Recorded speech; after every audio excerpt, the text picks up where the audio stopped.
A very good morning to my dear friends. My name is Abhishek Verma. I am an assistant professor at MIT University in Noida. I teach the subject of political science. This is my page, The Political Friend. Please subscribe to my channel for educational videos. The topic which I am going to cover right now is about a very dynamic thing, a career prospect, and that is taking and choosing Ph.D. as your career. Yes, Ph.D., the doctorate of philosophy, the highest degree, one of the highest degree, not the highest because we have the degrees of postdoctoral, the degree of delete after it, but not many countries in India teach the subject after the Ph.D. So, talking about Ph.D. and what all procedures are there to take admission. So, we all are very much aware of the fact that after our masters, we can do our Ph.D. degree. To enroll in a Ph.D. degree, we need to qualify the examination of the universities to which we are applying to. So there are two modes of getting admission into Ph.D. The first one is the having of CET examination, that is the common entrance test of any particular university that takes the examination in the required stream or the subject, and then we can take admission in the Ph.D. course. The second method is if we qualify NET, then after the qualification of NET or the JRF, that is the highest marks when you score in your NET examination, that is having the junior research fellowship, then various universities in India allows you to directly sit into the interview without having to appear in the written test. So these are the only two methods that is prevalent in India through which we can take the Ph.D. degree. There is a very uncommon third way also, that is however not very common in India, but still in the streams of engineering and sciences such methods are also there. So I am talking about that method also. So if any of your friends or colleague or your family members want to do like that, you may have a try, and I will wish you a very good luck for the same procedure. So the third one is being a research fellow. And what does it exactly mean? So when you are from an engineering stream or a background, what you do after you're doing your MTech or your MSc, you can enroll to any university that is carrying a research project. So think of a subject like electronics or electrical, that is an engineering stream subject. So when you are taking your degree of MTech from this particular degree of electrical or electronics, you may work in the research field under some universities, under some renowned professors in some dynamic prospect of energy or technology, and then after having your research fellowship of 1 year or 2 years, you are allowed to carry on the Ph.D. work in that particular university. Since you have a very good bonding to the professors that is teaching you there, that is giving you guidance, you can have a Ph.D. degree from that ways also. But that is quite uncommon in India because such facilities are only provided in some of the innovative universities or the elite universities of India. Not very common to particular subjects like humanities and all, but yes, in science stream we can go through it. Now coming to what kind of universities we should choose for, taking in consideration the economic aspect also.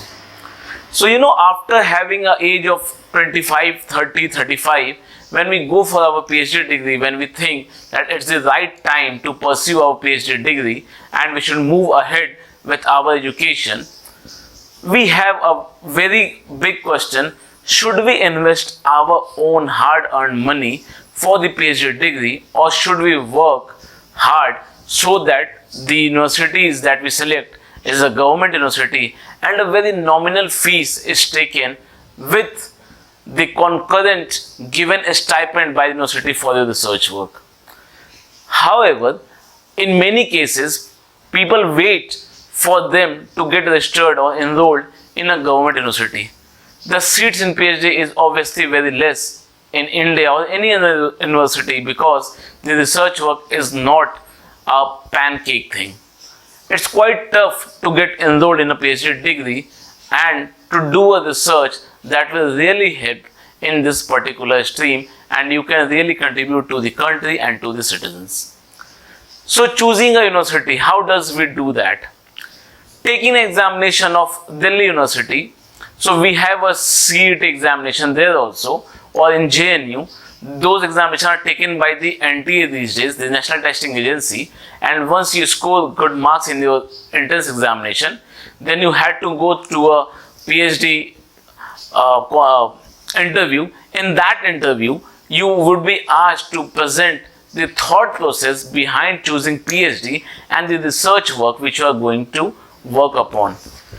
So one more thing that I need to tell you, that it is not necessary that the topic which you have chosen might be selected by the professors there. There are chances as well that your PhD topic is already explored a lot, and now the professor thinks that this topic should be dropped off, and you can, with few suggestions, go to some other topic. After having the CET and the interview, then only you can get enrolled in the PhD. In a private university, however, when they take a huge amount of money as fees, still PhD is given in 3.5 or 4 years, depending on the research work that has been carried by the research scholar. But in government universities, it is often seen that having close affinity with the guide and the professors, the student go exploring in the particular field, and that takes time. It is time consuming degree. So from a minimal of 2.5 to 3 years to a maximum of 7 years also, scholars take to get awarded by their PhD degree. Coming to the aspect of what happens after PhD, synopsis is presented. As I already said, your synopsis, your thought process may be accepted or may be rejected by the universities. However, if it is rejected, you may go to your guide that will be allotted by the university to you, or you may talk to professors so that they are allowed to take you as their scholar. After that, when your PhD synopsis is approved, you can start research work. However, before you engage yourself into the hard research work, you also need to clear a certification that is of the coursework. In coursework, there are 3 and 4 subjects that are taught in the universities that give you an insight of how to carry on the research work. So in that coursework, you study about the research methodologies, you study about the analysis of those, you also study with the few parametric tools that includes the arithmetic part also, and then you have a subject of your own master's or graduation paper which you need to clarify. However, these coursework papers are completely internal to the universities which you have been enrolled to, and that is the only criteria which you need to qualify for continuing ahead with your PhD.